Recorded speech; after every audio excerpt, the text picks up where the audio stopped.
আসসালামু আলাইকুম। Hi friends, আপনারা কেমন আছেন সবাই? আলহামদুলিল্লাহ, আমি আপনাদের দোয়া এবং আল্লাহর রহমতে অনেক ভালো আছি।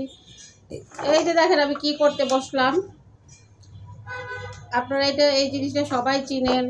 এটা দেখানোর কারণ হচ্ছে এটা আমি সারা বছরের জন্য ফ্রোজেন করব। অলরেডি আমার এতগুলি ছোলানো হয়ে গেছে। এই যে এতগুলি আমার ছোলানো হয়ে গেছে, আর বাকিটা দেখানোর জন্য আমি বসলাম। তা আসলে এগুলো ঝুলানো অনেকটাই টাফ, অনেক সময়ের ব্যাপার।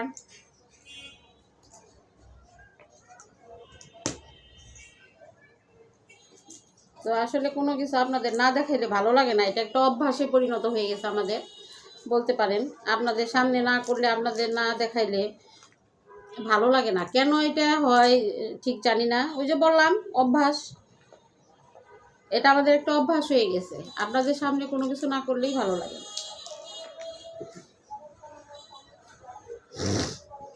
না। তা আমার মতো আপনারা কে কে ইয়ে করেন এগুলা? পোলাওর মধ্যে, খিচুড়ির মধ্যে, নুডলসের মধ্যে, হ্যাঁ, বিভিন্ন কিছুর মধ্যে, আপনার সবজির মধ্যে আমরা দিয়ে খেয়ে থাকি। তা এটি তো সব সময় আসলে পাওয়া যায় না। সেই জন্য এই যে কালকে 2 কেজি আনছে, বললাম যে 5 কেজি আনতা। আমি আরও ভাবলাম যে 1 কেজি নেই, আবার কি বলবা। আমি বললাম না, এটা তো আমি ফ্রিজে ফ্রোজেন করবো, রেখে দেবো। কি বলবো, কিছু বলবো না। তো এগুলা খাওয়া অনেক উপকারিতা, ভিটামিনে ভরপুর এইসব জিনিসের মধ্যে।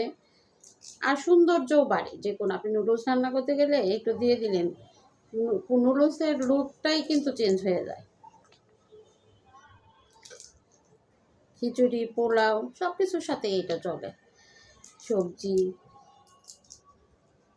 আর আমি কি করছি জানেন, একদম কচি কচি দেখে কিছু বেছে আলাদা রাখছি। ওইটা আমি সিদ্ধ করে খাবো লবণ দিয়ে। আপনারা কেউ খান কিনা জানি না।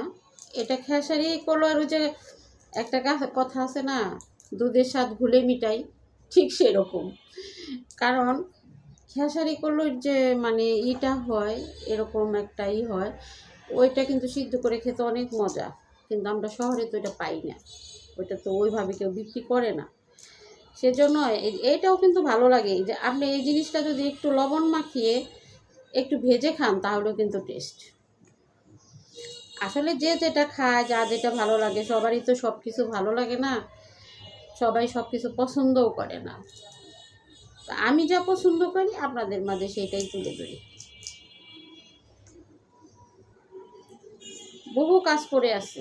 আমি এটা ছোলাবো, এটাকে একটু হালকা সিদ্ধ করব। এটা কি করবেন, আপনার গরম পানির মধ্যে, একদম বলক তোলা গরম পানির মধ্যে একবার শুধু বলক উঠবে, অমনি নামিয়ে ফেলবেন। নামিয়ে ঠান্ডা পানিতে ধুয়ে রেখে ঠান্ডা করে তারপর ফ্রিজে আপনি যতটুকু পরিমাণ, একবারেও রাখতে পারেন। একবারে রেখে আপনি যদি একটা কাজ করেন, কিছুক্ষণ বরফ হওয়ার পরে আবার নামাবেন, নামিয়ে ওই জিনিসটাকে ছাড়াবেন, ছাড়িয়ে তারপর আবার ওই প্যাকেটে রেখে দিবেন, আর বরফ হবে না। আসলে পুটলা পুটলা করাটা তো একটা ঝামেলা, তাই না? আর এক জায়গায় রাখলে ফ্রিজে জায়গাও কম লাগে, লাগে, এটা ভালো হয়। আসলে আপনাদের সুবিধা যেরকমভাবে হয় আপনারা সেইভাবে রাখবেন। আমার মানে আমি যেটা করি আপনাদের মাঝে সেটাই আমি তুলে ধরি, সেটাই তুলে ধরার চেষ্টা করি। বন্ধুরা, বান্ধবীরা, একটা জিনিস আমার খুব ভালো লাগে জানেন, যারা এই যে পুরাতন ইউজার আছে, কোনো একটা অকেশন হলেই তারা একসঙ্গে হয়, একসঙ্গে কি মজা করে। মনে হয় কি আমাকে এইভাবে কেউ ডাকতো, আমি যাইতাম। আমার খুব ভালো লাগে এগুলা, সবাই সাথে মিট করতে খুব ভালো লাগে।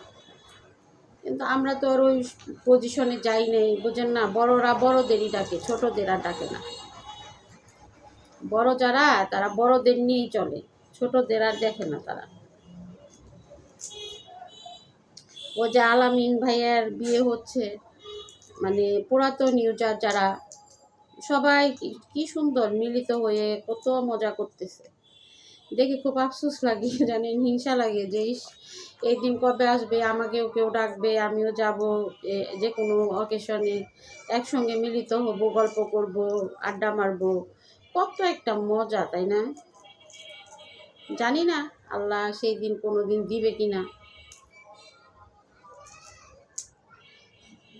ওদের তো যখন দিছে ওরাও তো আগে বড় পজিশনে ছিল না, ছোট থেকেই সবাই বড় হয়।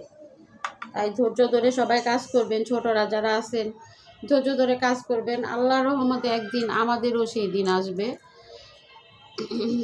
আমরাও মিলিত হতে পারবো এরকম। অলরেডি কয়েকজনের সাথে আমার হয়ে গেছে, ভালো সম্পর্ক হয়ে গেছে, এমনি ইনবক্সে বা মেসেজে কথা হয়, ইয়ে লাইভে গেলে কথা হয়।